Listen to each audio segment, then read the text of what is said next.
আসসালামু আলাইকুম রহমতুল্লাহ নাহমাদুহু ওয়া নুসাল্লি আলা রাসূলিল কারীম আম্মা বাদ। সম্মানিত উপস্থিতি, আমরা আজকের এই সমাবেশে উপস্থিত হয়েছি দফা 5টা।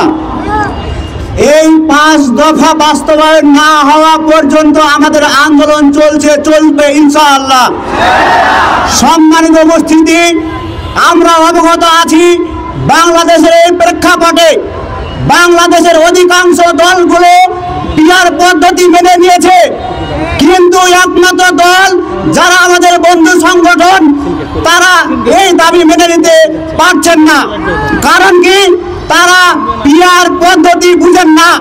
পিআর পদ্ধতি বুঝেন না মানে তারা পিআর পদ্ধতি খেতে হয় না মাখতে হয় না করতে হয় কিছুই জানে না। যে দল পিআর পদ্ধতি কি এটা বুঝে না, সে দল বাংলাদেশের নেতৃত্ব দেওয়ার মতো যোগ্যতা রাখে না। তারা পূর্বে যেমন বাংলাদেশকে নেতৃত্ব দিতে ব্যর্থ হয়েছে, আগামী দিনেও তারা নেতৃত্বে ব্যর্থ হবে। এই জন্য বাংলাদেশের জনগণ আগামী নির্বাচনে যেমন ঢাকা জাকসু নির্বাচনে তাদের উত্তর দিয়ে সামনে জাতীয় সংসদ নির্বাচনে ইনশাআল্লাহ তাদেরকে তাদের উচিত জবাব দেয় ইনশাআল্লাহ।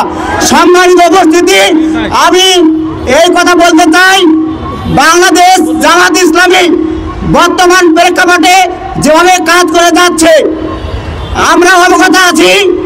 লেভেল প্লেইং ফিল্ডের যে সমস্যা, আমি বাংলাদেশ প্রশাসনকে বলতে চাই, এই প্রশাসন 5 আগস্টের সময় তারা ইঁদুরের গর্তে ঢুকে গিয়েছিল।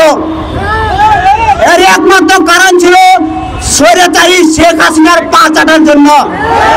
সম্মানিত উপস্থিতি, আমরা লক্ষ্য করছি বর্তমান সময়ে পুলিশ প্রশাসন বিভিন্ন প্রশাসন একটি দলে পা চাটা শুরু করেছে। সম্মানিত উপস্থিতি, আমি তাদেরকে সতর্ক সাবধান করতে চাই, আপনারা যদি আবারও এভাবে একটি দলে পা চাটা শুরু করেন, এবার কিন্তু ইঁদুরের গর্তে ঢোকার সময় পাবেন না।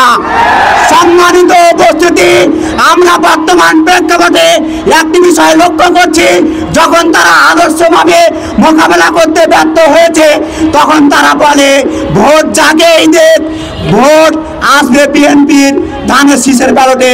সম্মানিত উপস্থিতি, আমি আজকে সাপার উপজেলাবাসীকে বলতে চাই, বাংলাদেশের জামাত ইসলামের একজন কর্মী সহযোগী থাকা অবস্থায় তাদের হাত ভেঙে দেওয়া হবে, তারা যেন দুঃশাসন না করতে পারে।